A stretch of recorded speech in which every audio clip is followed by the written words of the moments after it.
नमस्कार, social city prime news चुनाव विकास और समीकरण में आपका स्वागत है। मैं हूं मनीष उपाध्याय। आज हम लोग हैं नगर निगम मोतिहारी में और हमारे साथ है चैम्बर ऑफ कॉमर्स के मोतिहारी के पूर्व अध्यक्ष डॉक्टर विवेक गौरव जी। आपका बहुत बहुत स्वागत है हमारे चैनल पे। आपसे हम जानना चाहेंगे, मेयर का जो चुनाव हो रहा है मोतिहारी में, बहुत ये ऐतिहासिक फैसला बिहार सरकार ने लिया कि मेयर जो है डायरेक्ट जनता तय करे। इसको किस रूप में देखते हैं?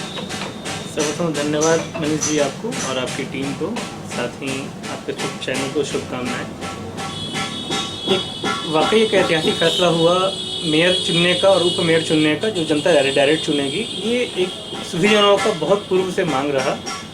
हम लोगों ने भी कई बार पत्र दे के सरकार को इस विषय में जागरूक किया कि चुनाव डायरेक्ट किया जाए।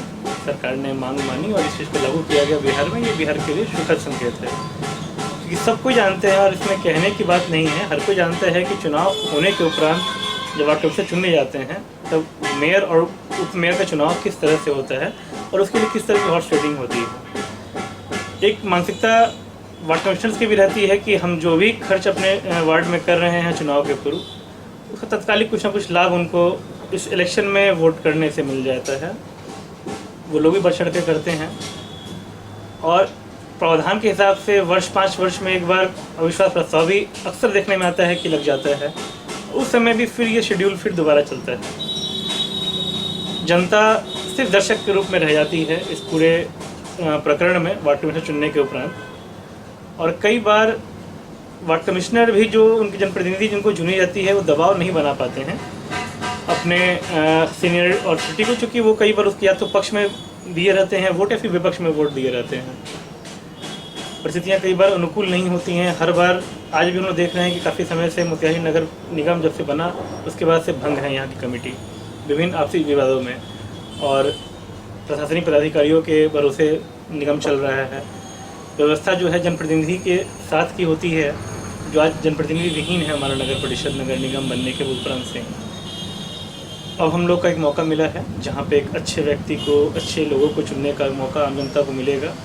जनता के लिए बहुत अच्छा है, ताकि वो और जो भी प्रतिनिधि चुने जाएंगे वो किसी दबाव में भी नहीं होंगे। उनका दबाव सिर्फ एक ही होगा, जनता का दबाव होगा। वो किसी वार्ड कमिश्नर के दबाव में नहीं रहेंगे, किसी पदाधिकारी के दबाव में नहीं रहेंगे। उनको मिला जुला के काम करना होगा, ये उचित है, लेकिन उन पर दबाव सिर्फ और सिर्फ जनता का विशेष रूप से रहेगा। जहाँ मेरा मानना है कि बहुत अच्छा फैसला है बिहार सरकार का ये। चैम्बर ऑफ कॉमर्स में सक्रियता निभाते हुए आप काफ़ी अन्य भी सामाजिक जगहों पे या सामाजिक लोगों को जो है अवेयर करने का काम करते हैं कई तरीक़ों से। एक सवाल होगा, ये होली का वक्त चल रहा है, होली का त्यौहार है, और इस होली के मौसम में यहाँ पे नगर निगम में अब डुगडुगी पिटा रहा है और टैक्स वसूला जा रहा है, और इस तरह की जो चीज़ें हो रही हैं, इसको किस रूप में देखते हैं?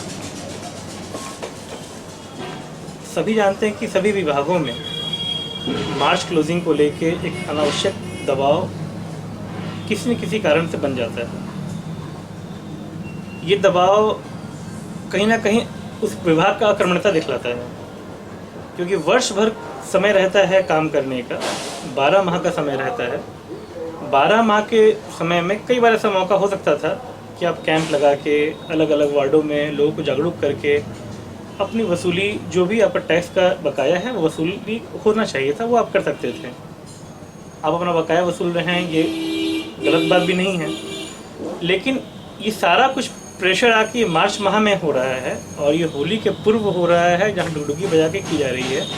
तो कई बार ये किन्हीं कारणों से हो सकता है। कुछ लोग इसमें ऐसे होंगे जो जानबूझ के पैसा रोकते होंगे सक्षम होने के बावजूद भी। कई बार ऐसा भी होता होगा कि लोग बहुत सक्षम नहीं हो पाते होंगे, फिर किसी अनजाने में ऐसा हुआ होगा। बहुत तरह की बातें हो सकती हैं। कुछ लोग ही ऐसे होंगे जो बिल्कुल जानबूझ के ऐसा किए होंगे।